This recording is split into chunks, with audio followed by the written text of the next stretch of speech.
And now, after the speed networking and the breakfast, we move on to our second panel session on a very, very crucial topic, securing the core, protecting the applications that run your business.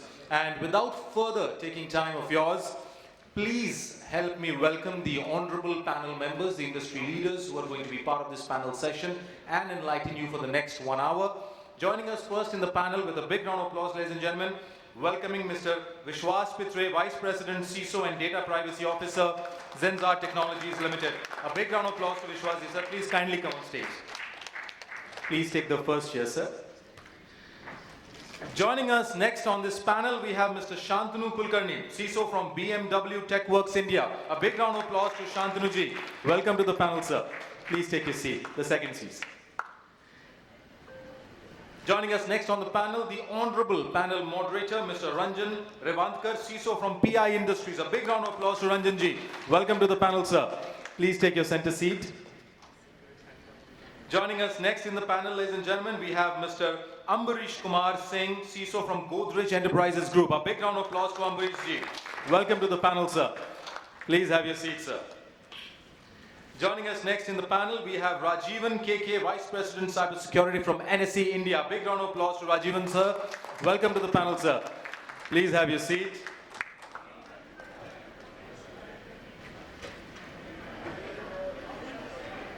And last but not the least, the next leader joining the panel, Mr. Gaurav Hirani, General Manager, Cloud and DevSecOps from Reliance Jio. A big round of applause to Gaurav ji. Gaurav ji, welcome to the panel. Please have your seat. So, ladies and gentlemen, I request all of you, we are going to have a fantastic 60-minute of panel session with this eminent industry leaders, and it's going to be a great session. So, requesting all of you to kindly keep your electronic devices in your mobiles in silent or in vibration mode to maintain the decorum. And after the panel session is over, the floor will be open for question answers, but kindly restricted to one question per person, and the honorable moderator will be the right person to guide you with the right answers from whichever panel member he feels is the right person. So all over to this great panel here, and Ranjan ji, I hope it's going to be a fantastic session, so all over to you. Thank you. Good afternoon, friends, and thanks Synnex for having me here. I'm audible in the back? Okay, fantastic. So, you know, any panel before lunch is always a tough job, especially, you know, towards the end.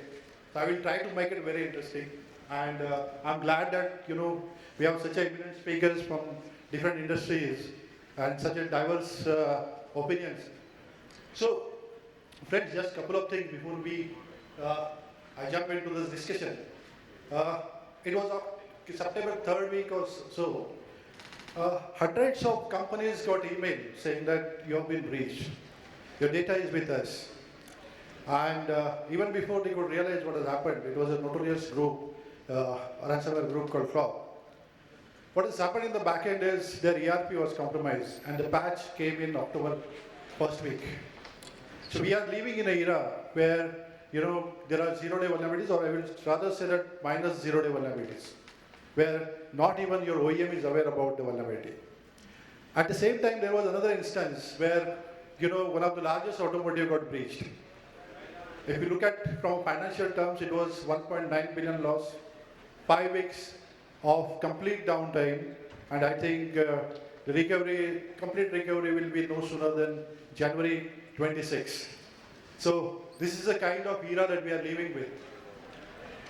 Even in terms of OAPs top 10, there have been major changes in last couple of years. One is security misconfiguration, which was till last year, which was a 5th rank, has become a 2nd. Second thing is, if we look at the supply chain risk, those have become the 3rd largest. So basically, there are a lot of changes happening. And even if you look at the market, the survey says that, you know, the application security market, which is 7.5 billion in 2025, will become 21 billion in 2032 with CAGR of 15.9. Second thing is, if you look at this Verizon report, it says that there has been 34% increase in the application security related vulnerabilities which was exploited as a initial access. We always say that phishing is the initial access, but things are changing. If I look at the attack vectors, there are attack vectors like injection, stolen credentials, misconfigurations, and software vulnerabilities which are contributing to these things. So now, without wasting my any time, I would straight away, will come to Vishwas ji. Vishwas, want to understand, with this attack vector changing, we are talking about a lot of digital transformation journeys. Okay, what do you think as are the common methodologies or common attack vectors that a CISO need to be worried about? Yeah. Hello. In fact, attack vectors are many and coming from different directions. Let me start with first the application, because you talked about applications. Application security plays a major role here, because applications are prime targets for attackers, because it mostly contains sensitive data as well as confidential business logic. That's why it becomes a target for attackers. So taking care of application security is vital in this scenario. And in case of application security, the kind of attack vectors are nothing but, I think you may be already aware of all OAS top 10 vulnerabilities that you can think of. Like, for example, SQL injection. Now, in this, different ways of injections are there, whether SQL, NoSQL, even command injection. Several types of injections are there, and we need to safeguard ourselves by properly testing every application. Even you have, for example, applications with other vulnerabilities other than this, like cross-site scripting. This is also plays a major role. Even broken authentications, and I think you already know all this OAS top 10. So it's very essential for us to have detailed or thorough testing of your application, and it's not one-time activity, by the way. You have to carry out on a periodic basis. So this covers the application part, but there are other. You have time, right? Yeah. So application is one part. Second is in terms of of course, within applications you have web application, mobile apps. Mobile apps also create other type of attack vectors. For example, you tend to store data locally. That is another attack vector, because some sensitive data may be there as a result of the same thing. Even the communication channel used for this mobile apps, needs to be secure, SSL or TLS, and not the older versions of TLS. I think you may be already aware of. If you are not taking care of those things, the vulnerability is creeping. So that is more important in terms of mobile apps. And of course, when you are deploying all these applications in cloud itself has its own inherited attack vectors. In terms of most oftenly seen attack vector is coming from the misconfiguration of everything, misconfiguration even storage buckets, even the exposed credentials, exposed applications, exposed APIs, insecure APIs, or you can talk about in cloud. There is another important aspect is who should own the responsibility when you are working in multi-cloud environment, for that matter. Right, or hybrid cloud.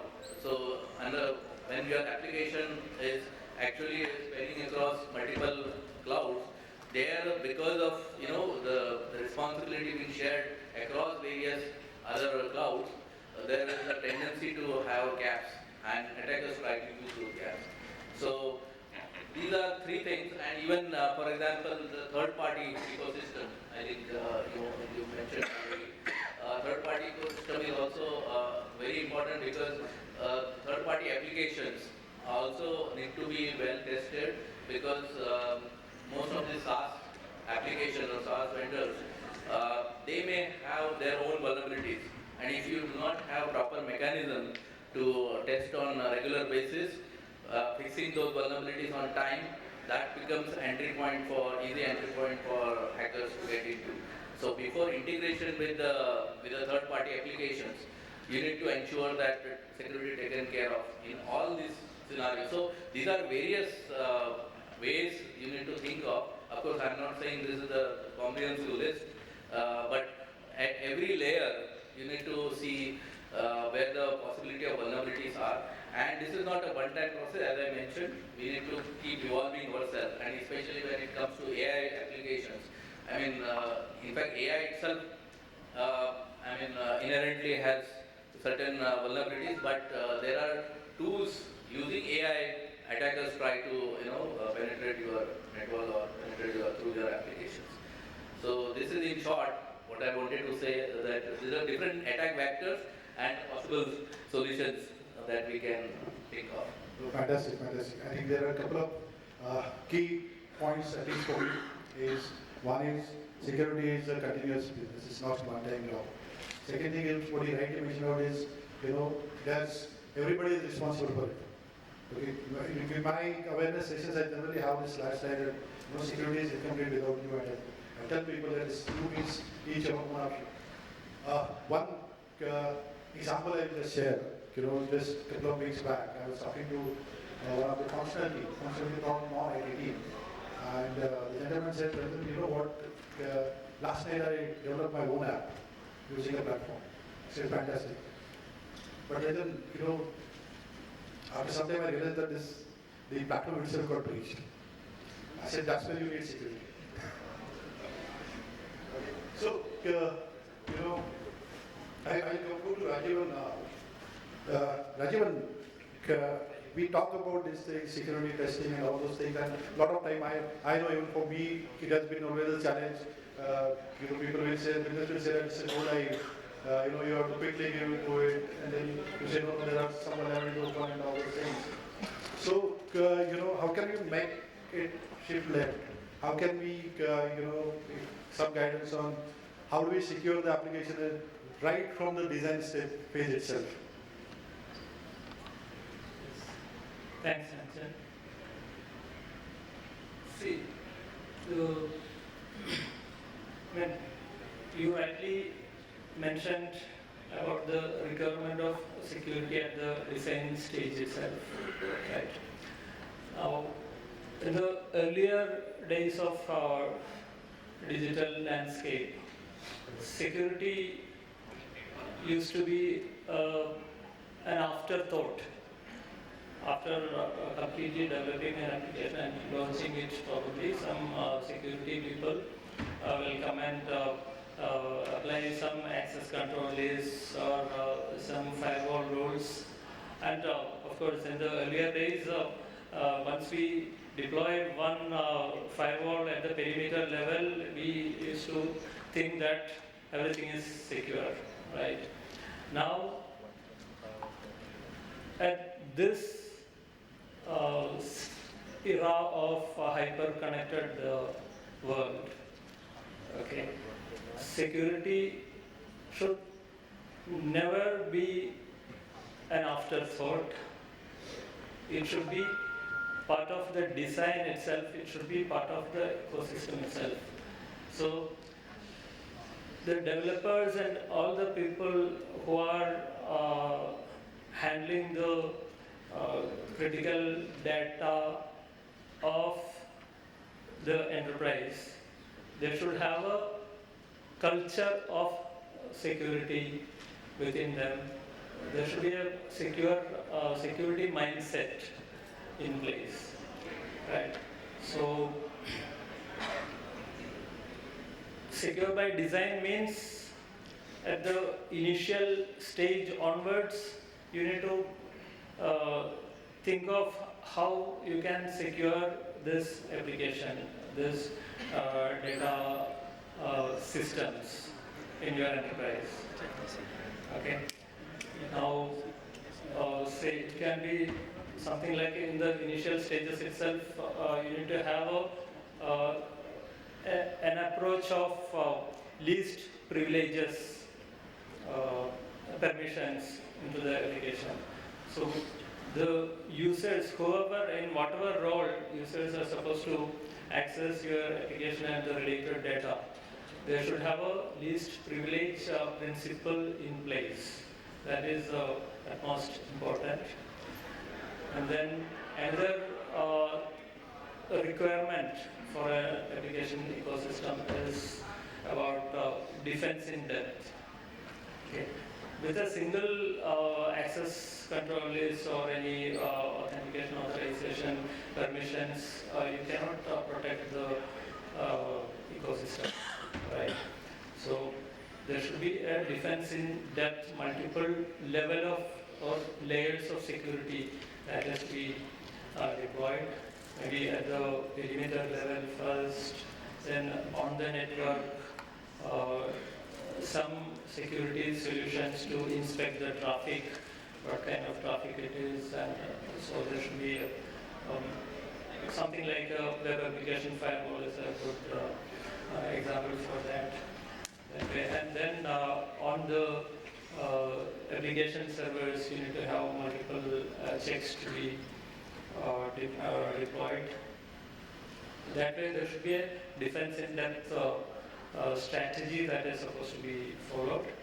And next, another important part is there should be a fail secure system design.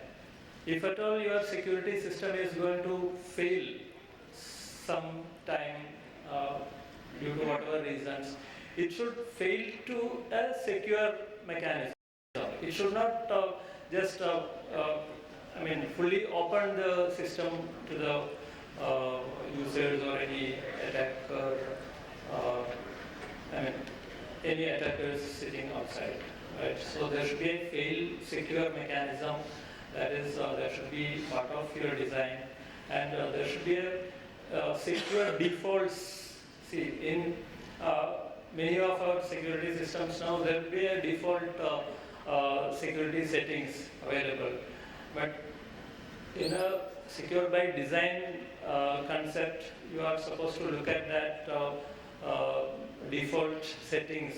Whenever a system is getting hosted, there should be a default secure mechanism. You call it as a minimum baseline security standard or configuration deployment hardening or whatever way. In your golden image itself, related secure configurations will be available. So these are all, let's call it as secure by design. Okay, and each enterprise will have different level of security requirements. Accordingly, you are supposed to take care of these areas. Rajeevan, I like the concept of security mindset and defense in depth. But nowadays where time to market is very less. We want to go immediately. We go for ready-made applications and all those things. So Gaurav, this is what my question would be to you. Is how do you balance between this application development and security control? Because business will be behind you. I want to go live in 1 week, possibly tomorrow also. So how do you balance these things? Sure, thanks. So I think probably I'm the right person to answer this. All of you are CISOs, a bit inclined towards security, but I walk that tightrope where so the requirement is development needs to deploy fast, security team needs to ensure that whatever we are deploying is secure, and the business team comes back saying deploy fast, deploy secure, but in budget. Now that last caveat that they add is very difficult to sort of balance. But having said that, I think Rajeevan, I was discussing with Rajeevan some time back. A lot of things I'll probably just reiterate what Vishwas and Rajeevan have already covered. The first thing is the mindset, what he was talking about, right? We need to move towards a DevSecOps mindset first. We need to understand security is not just InfoSec team or a cybersecurity team's responsibility. It is a shared responsibility where now you need to enable developers a lot more rather than just policing them. All the controls that we talk about are usually towards policing.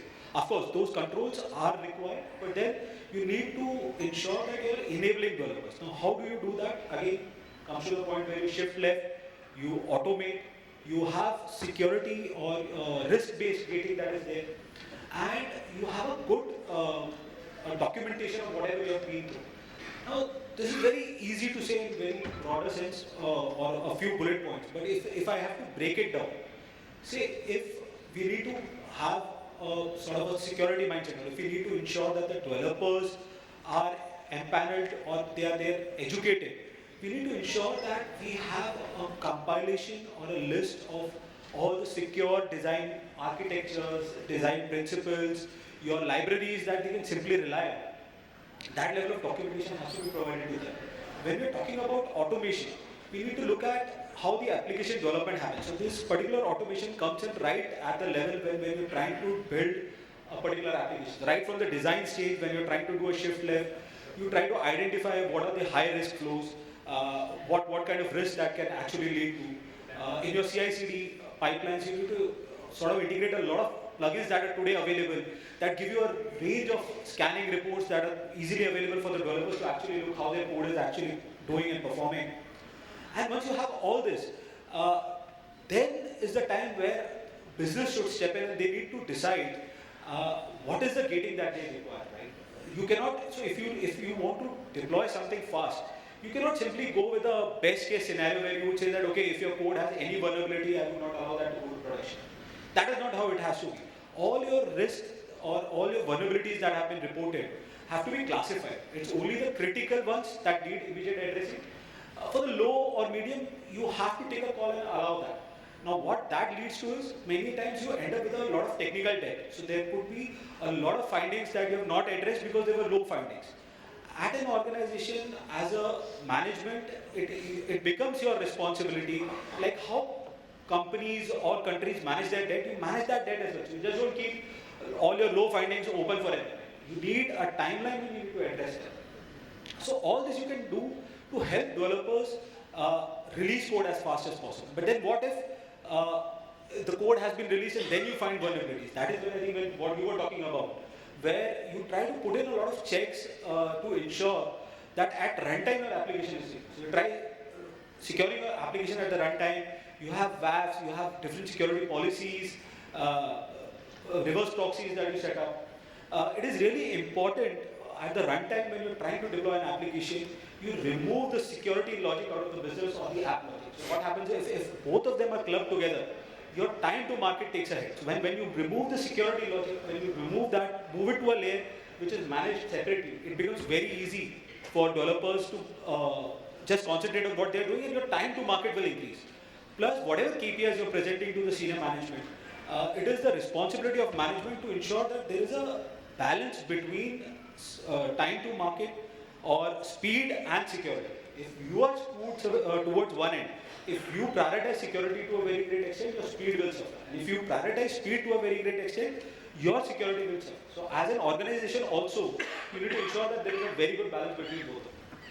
Fantastic. I think so. Balancing is the right art, and it's an art finally, because there are chances that you may say that the technical vulnerabilities are closed. Now I'm letting the application to go live, but then the business will never come back, or the application team will never come back to you saying that I'm fixing the remaining vulnerabilities. Because go live has happened. Second thing is, I think it's also important to make business aware about the risk. We talk about the security risk, but translating that into business terms will make them aware. Now, after listening to these things, I will, come to Shantanu. Shantanu, nowadays we talked a lot about zero trust architecture, okay, or age level security. So, do you think this age level security and all can help you in terms of safeguarding your critical applications? Thanks, Vijay. Good afternoon, all. So, basically, I hope I'm audible. See, there is a first thing, there is a myth with the zero trust actually. People think that once a user gets inside, he's trusted user. That's not the way it is. I believe Ronald Reagan has mentioned early in the 80s, trust but verify. That is the way actually it is. And it is not a product actually. Some people say it as a product, okay? But it's not a product, it's a framework. So at every stage, right from login to final logout, everything needs to be checked. Okay, that's very important. There are various applications, those needs to be configured, alert needs to be monitored. So that is a part of that. So, just focusing on on enterprise security will not be sufficient. We should have an internal mechanism. There should be tools which can check at every stage and right from the configuration. We should be configuring these areas. That was a point mentioned in our earlier conversation also. Plus, we should have micro-segmentation that is a part of Zero Trust Network. Okay, we should be doing regular PAPTs. Okay, people sometimes do not feel to go beyond that. People sometimes just focus on EA part and so on and so forth. Okay, or when it comes to vulnerability management, okay, that is a continuous process. Okay, it's like a pilot, landing at same spot on the runway. People do it for some time, but somehow they get, they discontinue for some time and so on. Or even they focus on purely Microsoft vulnerability, but they somehow not look at third-party vulnerabilities. So that's a dangerous part. So that needs to be taken care of. Okay, and we should have a compensating controls configured. You cannot just rely on one control, and that's how you have to manage the show. That's it. Yeah, thanks, Shantanu. I think the key is zero trust is not a product.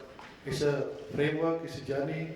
So I was talking to one of the Gartner experts on the same topic, and he said that Rajan, in a normal scenario, 80% of your identities are on-premise. Your network access control, your PAM, all these things should be part of your zero trust journey. It's a journey. It can't be, you put some solution, and I don't know, possibly it might be that it is being in the market, it is being sold as a product. So people possibly think that it's a one solution, but it's not. It's a framework, guys. So it's very important for us to look at the concept. If we look at from our ancestors' time, they used to call it a Chakravyuh. In Ramayana, Mahabharata, you used to heard that. So this is your Chakravyuh, right? So, yeah. Now, after zero trust, I think there is a lot of buzzword about AI, right? And that's where, Ambarish, I will come to you. How do you think this rise in AI attacks, possibly in bots and all those things, are impacting our current posture? And what are your recommendations to safeguard against these kind of advanced attacks? Yeah, thanks for asking this question. I think very relevant point brought out by fellow panelists. So no discussion gets over without talking on AI, right? And if you look at actually I never heard last 10 years any breach has happened because somebody was able to breach your firewall. Okay? Because the network side attack is probably used to happen 10, 15 years back. Now, last 10 years I have never heard. You look at how the breaches are happening, either by application vulnerability somebody tried to exploit, or by phishing. And similar thing probably by utilizing the AI, hackers are using AI to generate that kind of machine payload to pass through your application, or maybe generate a very advanced kind of phishing attack to get into your infrastructure, and probably the guy is there for a long time before he reaches your Active Directory, because his destination is Active Directory, not destination is your laptop or some other server. Whether he gets caught in between that your SmartNet, because that's why I think people talked about defense in depth and layered approach, right? Because what we are trying to do by achieving defense in depth, shift left, layered approach to delay his journey to reach your gold mine. Okay, that is probably this is what you are doing. Look at uses of AI in the corporate. People are using Copilot, right? People are using agentic AI, and we are seeing now agentic AIs are going to talk to each other. So agentic AI is a small AI piece which is delivering you a business value, which is tailor-made for a specific purpose. But it has to, suppose you want to get 10 tasks done, and one task will be maybe one agent will do 2 tasks. He has to call another agent to do another task, right? The agents are going to talk to each other. That is, I'm just trying to tell you what is the complexity is going to be very soon. It is there, probably not going to see through. First thing. Second thing is, look at traditionally we have been struggling with the OWASP top 10. I think it's talked about, right? Application what we have, it has so many vulnerabilities. We have been struggling to fix it. Now, coming to the AI or any new technology which comes into the probably in tech world, right? Because every 10 years we see some new technologies coming in. Probably if you look at the earlier discussion like internet came, then cloud came, right? And then in between probably we had another one, I just forget it. So, but look at AI, the adoption has become very faster. Your employees are using AI, which you don't know because right now we have a big problem of shadow AI, right? Adoption will become very faster because there is a probably value add for each and every user, each and every employee. And if you look at how to address the problem of developing in-house or getting an AI application developed by a third party, you have a use case or probably you're buying off the shelf, how will you do security testing of such application? So do probably any new problem in cybersecurity, you look at from the people, process and technology. Do we have people, do you have skill to test AI applications? Do they understand how AI application works? Second thing, do you have a process that if there is somebody want to probably, somebody created an agent, you want to productionize it, there is a process that he has to do the security testing. If you are not able to do it, probably you have a third party who can do it. Do you have a third party identified who can test AI applications? Third thing is, if you look at do you have a tool, even if you have a skill and process, do you have a tool to test AI developed applications? Or applications do you have AI capabilities? Can you test today that somebody can probably do a prompt injection, yes or no? Can you probably be a confident, can you have a reasonable security assurance that whatever testing you have done, you are sure that, as you are sure with the traditional application, you do a testing, probably post that testing, I think you were also talking about shift and a bunch of other CI/CD pipeline, probably build certain tasks as tools so that your time to market become faster, right? So there is a reasonable assurance. Can we get such kind of assurance in AI application? I think it's a journey probably we all need to go through, and probably we all are learning in this process, and we are seeing some of the tools will come because traditional tool may not work to test AI-based applications. And these are my quick thoughts. Thanks, Ambarish. In fact, I was very scared to read sometime back, in Facebook, they created the bots, and then the bots started talking to each other in their own language. And then, finally they have to shut down those bots. So, correct, because you want to test AI application, you need to understand. First of all, somebody should understand what the AI model is, right? How it is tested, you need to have prompt, what is the probably data set it has been trained, whether data set can be corrected, model can be corrected, prompt injection, etc. Those things, how you will test. You will build those use cases. Now, even if you build a use case, you have a tool and a skill. That is the major problem you are facing. in fact, another example, we all use Copilot and all, right? So Copilot has read-only access of the entire tenant. So if somebody has, given some permission mismatch, okay, the AI can read and give it to somebody else who is not authorized for that information. And suppose hackers comes in, you don't need to breach the application, you just put the right prompts to the Copilot and he will get it. Yeah, and if you look at there's a architecture difference between free Copilot and licensed Copilot. Right. Why is licensed Copilot Microsoft is so costly? I think you should think through and then you will get your answer. Yeah. So, after I will come to you, Rajeevan, on this, being at NSC, you must be, leveraging on so many fintechs, partner ecosystem and all those with API integrations. So API is becoming a new perimeter, right? So what do you see the kind of risks, the kind of precautions that people used to take? I was reading some article and they said that only 14% people are confident on their AIs. The APIs, they know what APIs they are consuming. Rest are even worried about what all APIs are getting consumed. Forget about, rest of the risk.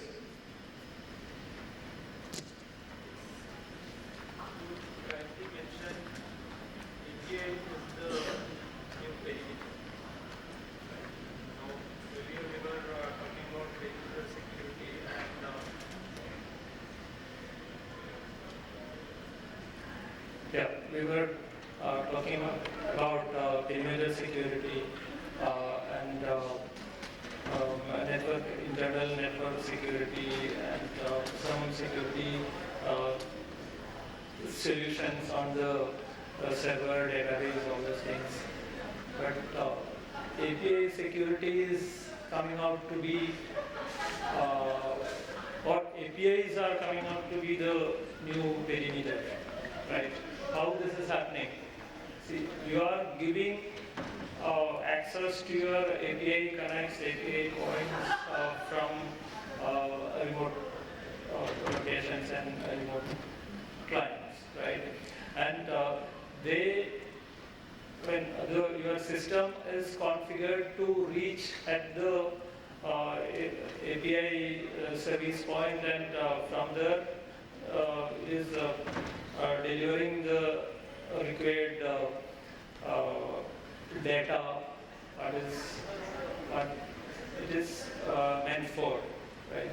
But if at all you are having some misconfigurations in your overall system, that means the attacker or the malicious attacker can reach up to your core systems. That is the challenge here. That means you have to protect and you have to give utmost care in protecting your API ecosystem. Right. Now, what are the challenges? But probably knowingly or unknowingly, most of the time it will be unknowingly getting exposed. This API risks or vulnerabilities are getting exposed unknowingly without the knowledge of the system teams. Right. So the major common issues are like broken authentication and authorization is a major issue. And in case of APIs, another important aspect is about giving excessive data exposure. So you are hosting your API points for providing access to a certain set of data, but unknowingly you are exposing nearby other important data as well. So that gives rise to another very critical risk of excessive data exposure.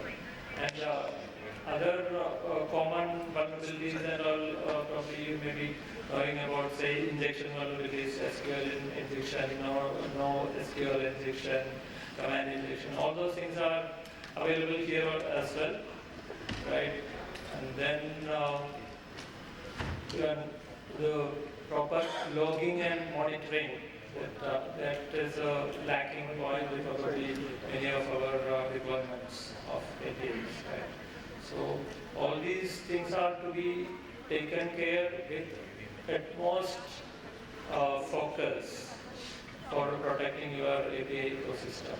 I think that's a great insight. So,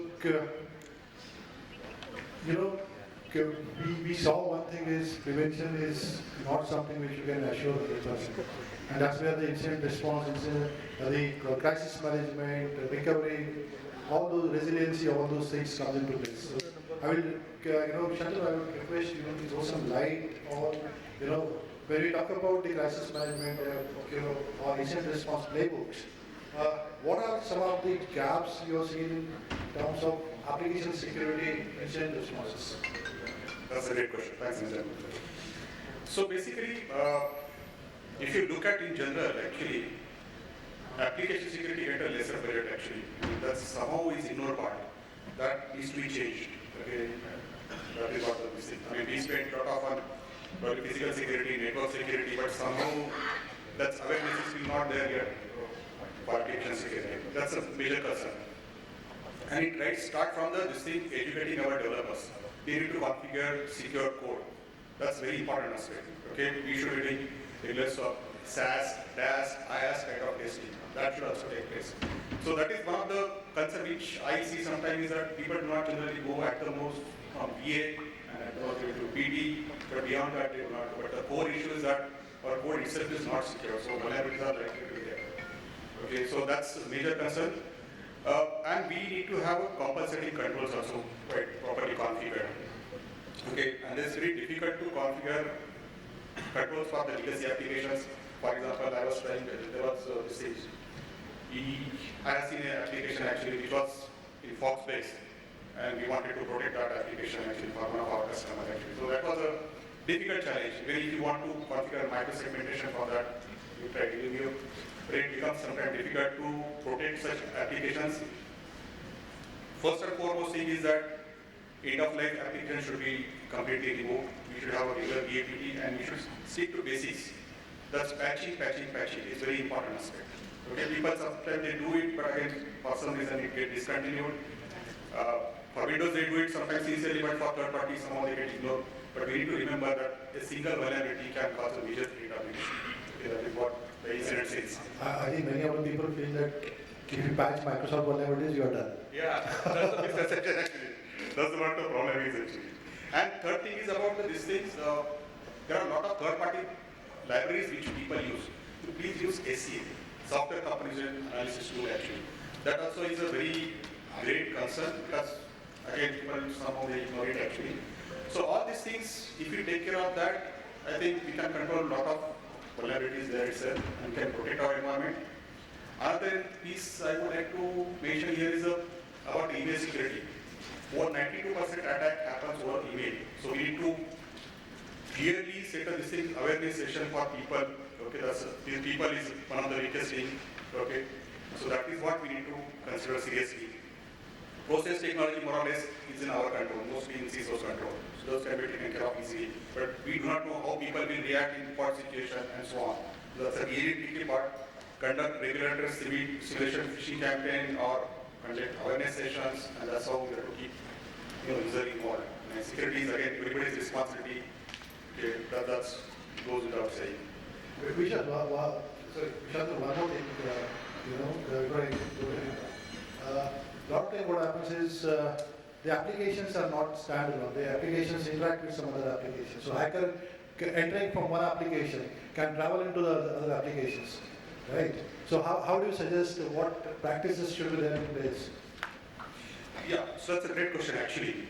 So first thing is, again, I would suggest when it comes to technical control, micro-segmentation is the best way, but again, I have seen people, they just rely on VLAN. And sometimes people feel that just configuring VLAN is sufficient. There is no firewall, there is no access list. So VLAN without access list or firewall is of no use. It can easily travel, any packet can travel. So best way to protect this is to configure micro-segmentation. And you have to keep reviewing. So what basically micro-segmentation does, it will basically check which application needs to talk to which application on which port. Okay, up to that level it checks. Okay, there is nano segmentation is also coming up, but again it's still not that popular as of now, but we can still focus on micro segmentation. If that is also not possible, please configure VLANs and have internal firewalls also. And if internal firewalls somebody cannot afford, please configure access correctly. Even I have seen certain security vendors, they themselves many times do not know how to configure that. Okay, even if you say simple access list, VLAN access list, it's a pretty 20-year-old concept. But they sometimes end up giving the access, excess access, so on and so forth, just to resolve the problems. That needs to be reviewed continuously. And also, we should do regular VAPT, we should have red teaming, blue teaming, that's very important. Okay? Yeah. Great, thanks. In fact, my observation is red teaming also when people does this red teaming, their only objective is to reach it.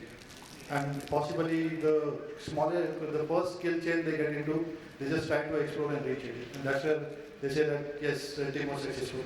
But I think, we should also look at what are all the possible kill chains which are available. And it's not just AD, but say, for example, we know AD because somebody reaches AD, then the identity compromise or deployment of some malware can happen, but the same thing can happen with your background into, right?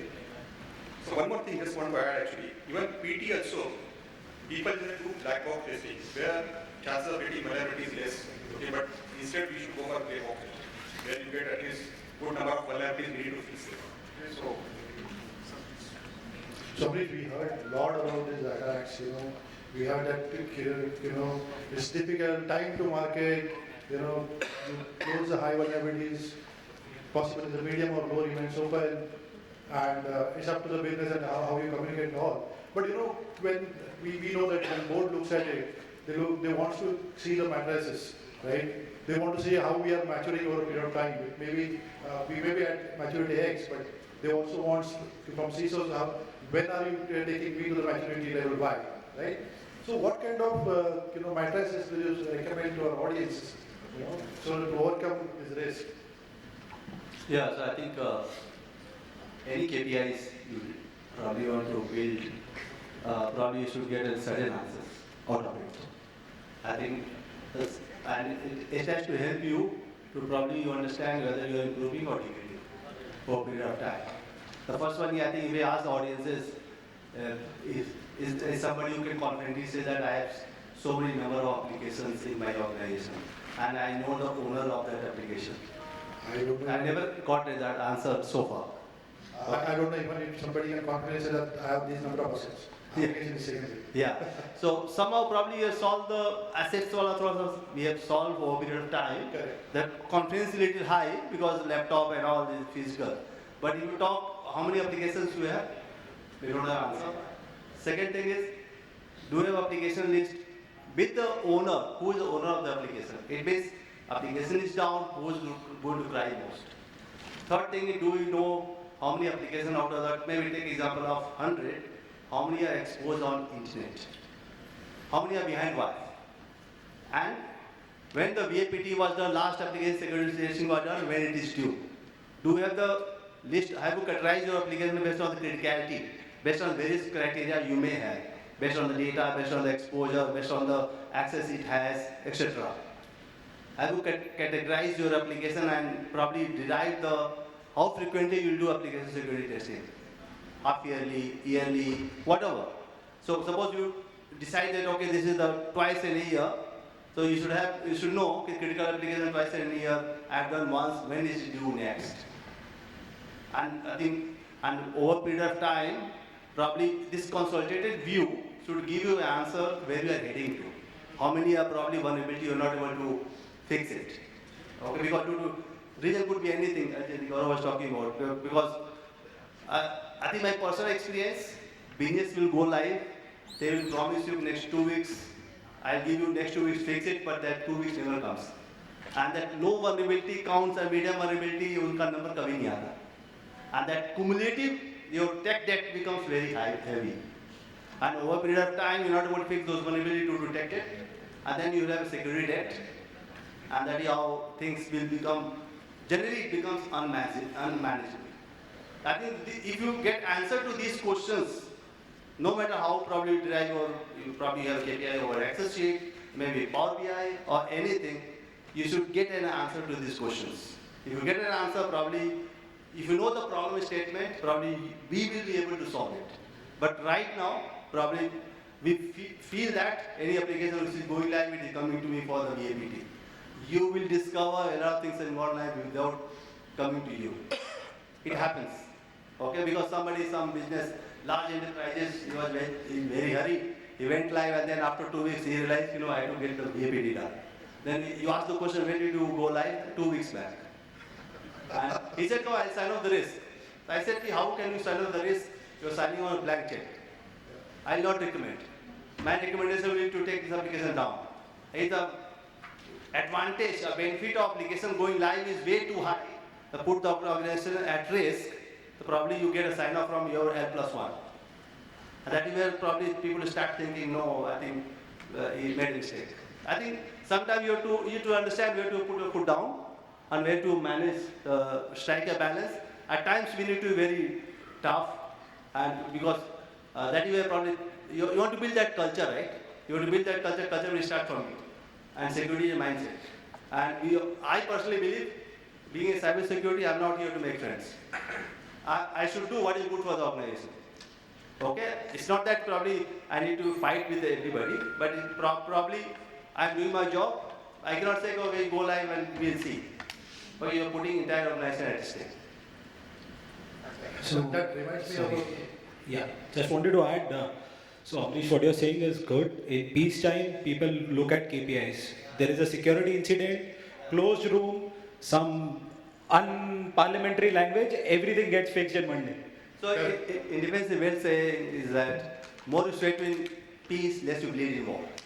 यदि आपने normal time में ज़्यादा security testing किया हुआ है, incident happens, your basics are strong, you'll be able to come back because things will go wrong, right? Then crisis will, management will come into play, you'll probably be able to contain the damage, etc. If your basics are broken, no matter how strong your IR partner is, how strong your team is, probably things may go out of hand. And probably will take a lot of time to come back to normalcy. Yeah, so I'll just give you one example. In one of my past organizations, where some application which was supposed to go live in very in a quick time, we fixed those things. After some time, I was suspecting some movement from outside, which was not a legitimate traffic. And I asked that the same application was saying that, I'm suspecting something. Can I close this? I said yes. He said yes, you can. Just 6 months back, you said this is the most critical application. Are you sure? Yeah, there is not much traffic coming in. You can do it. So that's the fact. Some of the initiatives are taken to ensure that you will show your digital presence. Yeah, so probably how to make our priorities into the business priority. That is the art, security leadership. As a leadership, we should understand, and that is how probably our we play into that area. And just to add, guys, go live is never, you don't need to go live fast or soon. It's always that if you ask business, we had to go live yesterday. So that is the answer you get. We had to be live yesterday, you're already late now. We just want to go live yesterday. One more thing just want to add actually. So people say security is everybody's responsibility until incident happens. Okay. We'll have to keep it in mind. So Gaurav, I'll come to you now. We spoke about this go live and everything, the challenges. How do you, put controls on the legacy systems? You know that this, even if you do VAPT, you find vulnerabilities, it's not going to be fixed, right? Or there will be limited support. In fact, just to start, I'll give one more example where I've seen OEM saying that don't do any patching and all. I will not be accountable. After a week's time, in some other organization, there was a ransomware attack using his application only. The same vendor came back, sir, ye patch karo. So how do you deal with these challenges? See, first of all, I'm not sure what legacy is because today, by the time you deploy code to production, it is already legacy. The scenario is changing so fast. But of course, let's go by the standard definition of legacy. Legacy is more like your relatives. The more you keep it away from internet, the more secure it will be. Of course, we can't do that. In terms of securing legacy, so all organizations today, you see, we still have a lot of legacy-based solutions running here. You'll always find some legacy system running around. Now, to secure that system, the first thing that you need to do is sit with your business and try to understand what is the relevance of the system. What is the risk that the system can tolerate? First thing, please document that and understand, because that sets the context for you to actually work upon securing that particular system.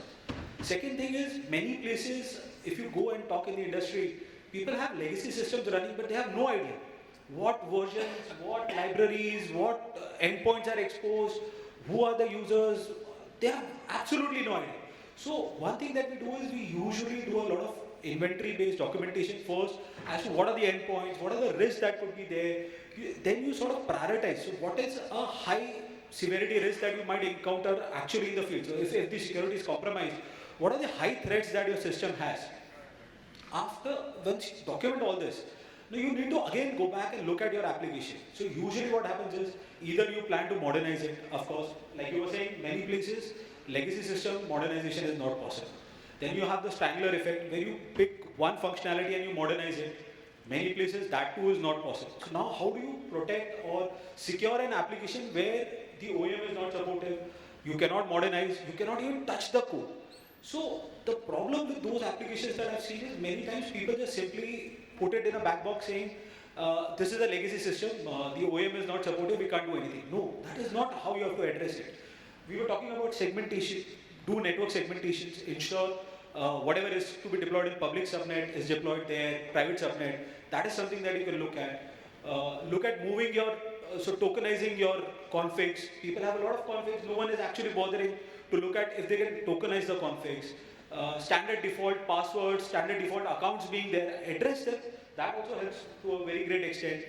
Your application, if you're only looking at patching your application libraries, it might not be possible, but at least at the OS level, your database level, middleware level, at least start patching them. That helps you a lot. Your data that you're storing, your backups that you're storing, ensure that you're encrypting. Remove the access to that system. So if you need to restrict access, allow people only to access it through a bastion server or a jump server or probably a PAM kind of a system, PIM kind of a system, which is privileged access system. These things will actually help you secure your system. And one of the points I think which was being discussed earlier, please for any legacy system, sort of chalk out what are the integrations that you have. And in case of a security breach, please understand what is the kill point, where you kill the application or at least cut off the integration so that the damage is restricted. That is very important for organizations to have it handy. In fact, Gaurav, once I've seen the IT OT was segregated, okay, with a diode and all. But the local IT guy had to give control to the vendor. So what he did is he put on laptop, connected a LAN cable from the OT segment, connected to guest Wi-Fi, and give that control. I said, fantastic, you have just created a Swift architecture. So, yeah. Vishwas, I will just quickly come to you. We have to, consider the lunch time also. What is your guidance in terms of, third-party risk? Right? A lot of ecosystems are interacting with each other. What kind of challenges do you face, and some quick guidance, and then we can open it for all. Yeah, so third-party ecosystem is equally important because not everything that we can develop internally ourselves. We have to sometimes depend on third-party because of various reasons, you can say. But in such scenarios, how do you manage security? That is the main point.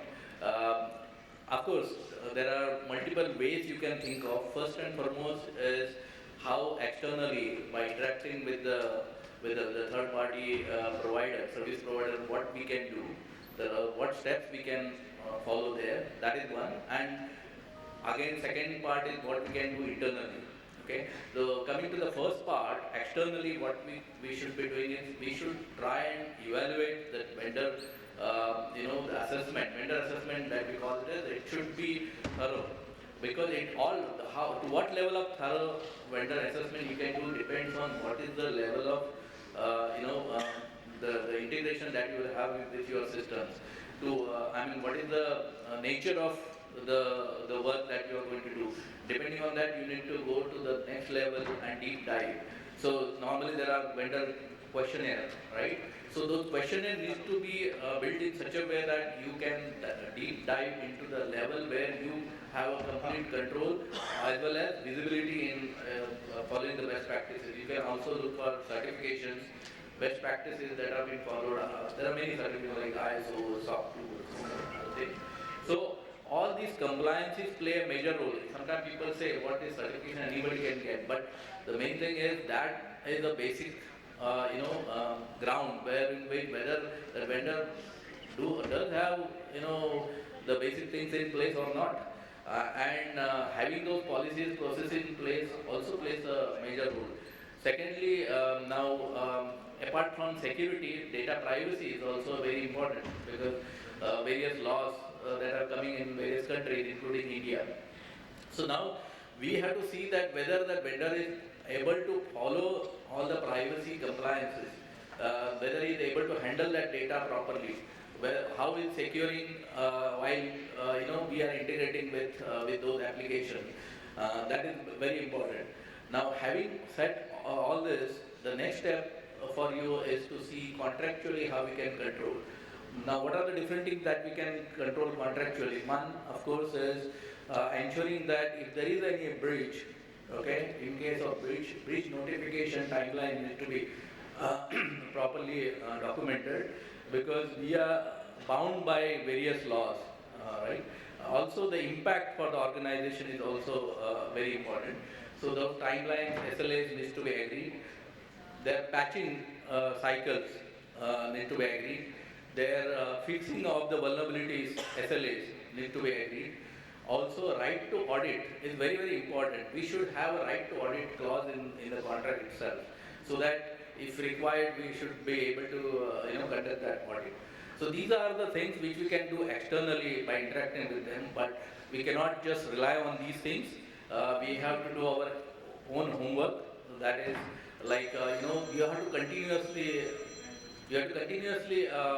monitor this vendor ecosystem, right? There are various ways you can do. There are platforms which can actually measure the attack surface of this vendor. It can use scoring. It will also, there are even the vulnerabilities which are exposed and available, that can be also monitored in real-time mode. So that we need to continuously carry out. We need to also see how frequently or at what frequency or with what timelines they are able to fix those vulnerabilities. That also gives you the maturity of that, the vendor how is performing this. So monitoring also plays important role. The other aspect is the SBOM. I think somebody talked already about SCA. That component analysis is very important. Which tools and which libraries being used, whether they are open source, third party, what is the level of dependency. If anything goes wrong, if there are vulnerabilities identified, how quickly they are getting fixed, whether they are dependent on somebody else where we don't have control. So having that analysis matters. Secondly, we need to also see whether this vulnerability assessment is carried out on a regular basis.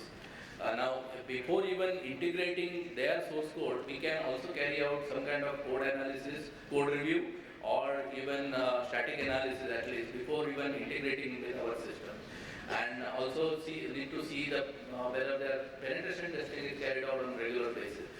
So these are some of the steps that we can carry out internally and not just depend on, for example, only the external aspects of assessment and certifications. But internally we have to carry out this, and we have to continuously carry out this assessment and not depend on one-time assessment, because threat vector changes, threat landscape changes, technology changes, and even our own requirement changes. So it's a continuous process.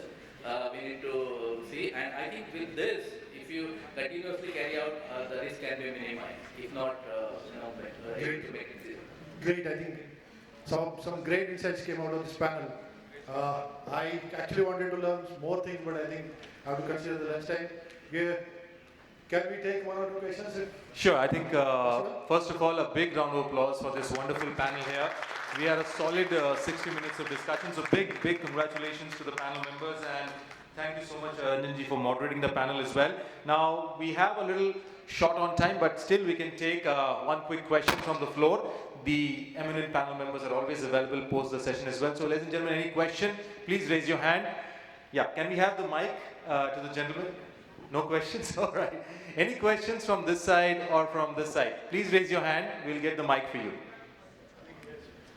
Yeah, can we have the mic, please? Sir, I would request you to kindly introduce yourself, your organization, and which panel member the question is to. So, appreciate all the panel members for giving us the great insights. Everybody spoke about the speed at which the velocity the developer develops and business required to be pushed upon. And there is always a pressure at CISO level thinking about the security of the entire platform. And something goes wrong, CISO is always on the toss. So appreciate all the KPIs or the parameters that you have told us. So my question to the panel is that, so with the increase in reliance of SaaS, API, third-party risk management, right? So these are the things which we use to build our own platform. So how do you ensure that security accountability across the application development supply chain? So who will be the primary accountable? Are we the accountable, or are the ones we are using their services from third-party risk management or API service provider or maybe the SaaS provider? Anybody would like to take the question? I think if you look at data security standpoint, organization is accountable. You may pass on our account responsibility to somebody else, but data security remains with you. Second is, if you look at the cloud models, SaaS, PaaS, or IaaS, depending on the model you choose, even if you look at SaaS, right? So platform security probably is going to take care of SaaS player, right? But data security remains with you. Access control remains with you. I think they are very well-defined, articulated models. Only there could be a gray area, like look at the third party, developed application, right? Whether he has given you application after development, he not providing any support, then everything owned by you. But you are just hosting on your server, but still maintenance, day-to-day activities, patch management, etc. has to be done by him. So then the racing matrix comes into. Our job is to identify the vulnerabilities, do a BSBT, and then tell him to fix it. So there is a dual responsibility, etc. But still accountability remains with us because data is ours. Yeah, I think you, as an organization, you have to take care of your IT general controls. Thank you so much, panel members. And now I would request all the esteemed panel members to kindly be on stage. We would like to call on stage Mr. Dennis NK, Chief Operating Officer from Botco by GlobeTag. Dennis, if you could kindly come on stage to felicitate this wonderful panel of experts here. Mr. Dennis NK from Botco by GlobeTag. We will start the felicitation by starting with our first panel member, Mr. Vishwas Pitre from Zensar Technologies. Can we have the certificate for Vishwas ji? A big round of applause, ladies and gentlemen. Mr. Vishwas Pitre from Zensar Technologies for his wonderful contributions in the panel. Moving next to Mr. Shantanu Kulkarni from BMW TechWorks India. A big round of applause to Shantanu ji for his wonderful insights in the panel session. Moving next to our honorable panel moderator, Mr. Revandkar from PI Industries. A big round of applause to Ranjan ji for not just his insights, but also for wonderfully moderating this panel of experts. Moving next to Mr. Ambarish Kumar Singh from Godrej Enterprises Group. A big round of applause to Ambarish ji for his valuable insights in the panel. Moving next to Mr. Rajeevan KK from NSC India. A big round of applause to Rajeevan sir for his wonderful insights in the panel section. And moving next to Mr. Gaurav Hirani from Reliance Jio. A big round of applause to Gaurav for his wonderful contribution in the panel. I would request all the panel members to kindly step forward for a group photograph, and Dennis, if you could also join them.